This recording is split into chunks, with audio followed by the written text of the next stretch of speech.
जिस 2013 में ही केरल राज्य की कोच्चि स्थित हिंदुस्तान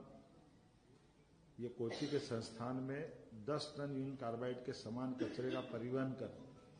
ये हम पीथमपुर में ला करके जला करके इसका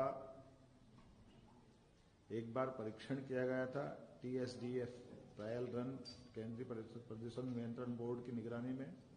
और इसको सफलता के साथ न केवल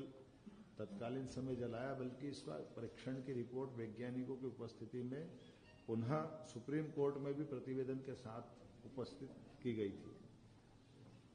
सर्वोच्च न्यायालय द्वारा प्रतिवेदन के निष्कर्षों के आधार पर 2014 अप्रैल में पुनः UCIL कचरे का 10 मीट्रिक टन ट्रायल भारत सरकार पर्यावरण वन जलवायु परिवर्तन मंत्रालय नई दिल्ली के निगरानी में TSDF पीथमपुर में पुनः इस प्रकार का इसका परीक्षण किया गया था और वीडियोग्राफी भी कराई थी, और उसके समस्त निष्कर्षों को शपथ पत्र के माध्यम से सुप्रीम कोर्ट में प्रस्तुत किया था। अगस्त 2015 में ये ट्रायल रन सफलतापूर्वक किया जाकर के केंद्रीय प्रदूषण नियंत्रण बोर्ड द्वारा प्रायोगिक निपटान की समस्त रिपोर्ट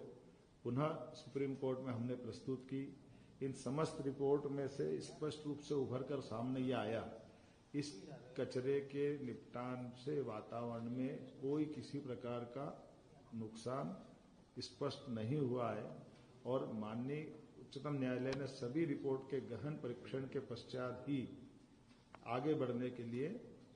और उसे नष्ट करने के लिए हमें निर्देशित किया। इन सब कोर्ट और जानकारी के बाद ही चीफ सेक्रेटरी को बताया गया था कि आसपास के गांव के स्वास्थ्य संबंधी परीक्षण, फसल की उत्पादकता पर प्रभाव, केंद्रीय जल स्रोतों के गुणवत्तापूर्ण परीक्षण, और तीनों विधाओं में पाया गया कि ये इस प्रकार की कोई भी रिएक्शन, कोई भी नुकसान, नकारात्मक परिणाम नहीं आए।